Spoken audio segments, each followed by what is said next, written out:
I thought love meant safety, but the people who raised me were the ones who taught me I was never enough. They shaped my mind without permission, and I let them. The manipulation you fear most is not out there, not in boardrooms, not in romance. It lives closer, in the kitchen where you grew up, in voices that say they love you, in hands that claim they built you. My family controlled my mind for 28 years before I even knew what control was. I believed it was normal. I thought it was love. But love does not erase your sense of self. Love does not make you feel guilty for breathing.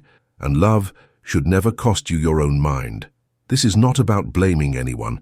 This is about understanding a system, a pattern, a cycle that starts before you can speak and continues long after you leave home. Let me tell you how it happened to me. I was 5 when I learned to disappear. Not physically, emotionally. My parents fought every night, screaming, doors slamming, silence heavier than noise, and I learned one thing fast. If I stayed quiet, if I did not ask for anything, if I smiled when they needed me to smile, the storm would pass over me. That was the beginning. My value became tied to my invisibility. I was praised for being easy, for not causing trouble, for understanding too much too soon. They said I was mature. What they meant was obedient. I did not cry when I was hurt. I did not complain when I was ignored. I learned to read the room before I entered it, to predict moods, to adjust my face, my voice, my needs. By the time I was 10, I had mastered the art of emotional erasure. I thought I was smart. I thought I was surviving. I did not know I was being trained. My mother had a phrase. She used it like a weapon. After everything I have done for you, 5 words, delivered quietly, with a sigh, a look. And suddenly I owed her my life. Every choice I made was measured against her sacrifice. Every dream I had was weighed against her disappointment. I wanted to study art. She said it was selfish. I wanted to move to another city. She said it would kill her, and I believed her. Because guilt is not logical. Guilt does not care about facts. Guilt lives in the part of you that was built to protect the people who raised you, even when protecting them means destroying yourself. I cancelled plans, changed careers, stayed home on weekends, not because I wanted to, but because leaving felt like betrayal. Saying no felt like violence. She never hit me. She never screamed. She just made me responsible for her emotions, and I carried that weight for decades. My father had a different technique. He rewrote history. When I brought up something that hurt me, something he said, something he did, he looked at me like I was insane. That never happened. You are remembering wrong. You are too sensitive. At first I argued. I knew what I felt. I knew what I heard. But over time, something shifted. I started doubting myself. Maybe I did exaggerate. Maybe I was too emotional. Maybe my memory was broken. This is what they call gaslighting. But when it comes from family, it has a different name. It is called protecting the peace, keeping things civil, not holding grudges. By the time I was 16, I stopped trusting my own feelings. I needed external validation for everything. I could not make a decision without asking 5 people. I could not trust my gut, because my gut had been wrong so many times, or so I was told. The truth is this: when someone denies your reality long enough, you stop having one.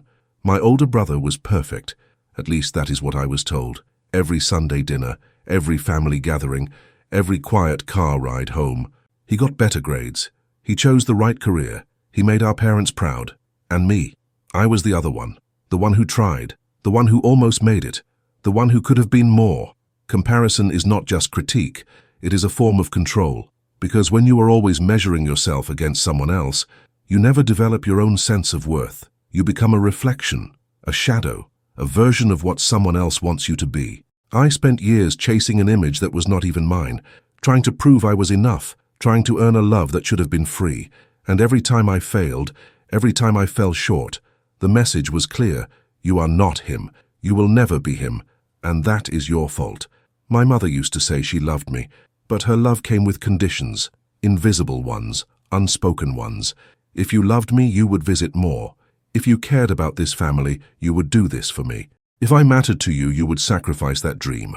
Love became a transaction, something I had to earn, something I could lose, and the price kept rising. I gave up friendships because they took time away from family.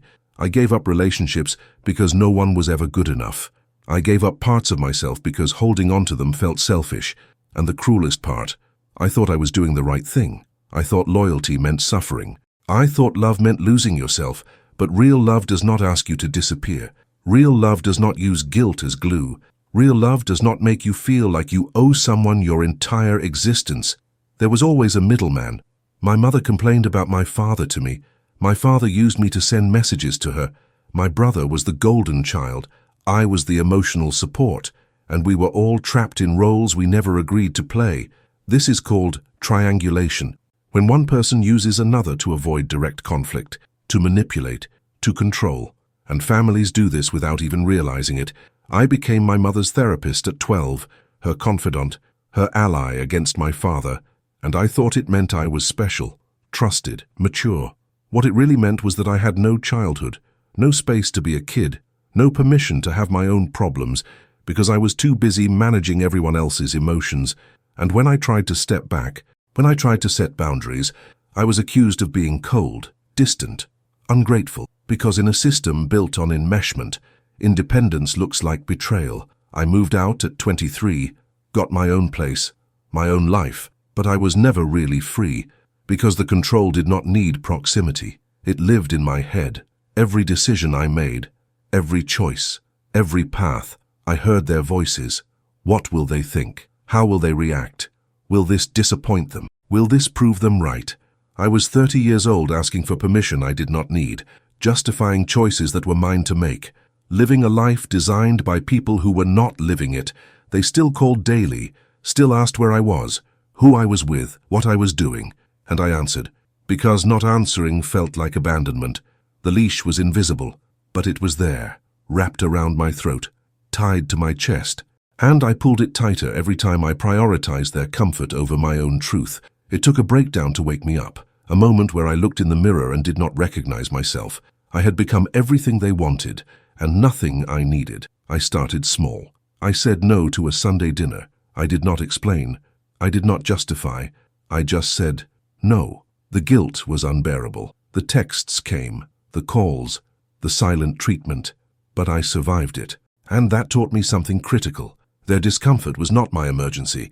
Their emotions were not my responsibility, and my life was not their property. I learned to set boundaries without breaking connection, to love them without losing myself, to honor where I came from without being imprisoned by it. It is not easy. Some days I still feel the pull, the old programming, the need to explain, to please, to shrink. But I remind myself of this. Family can be love, but love never should cost your mind.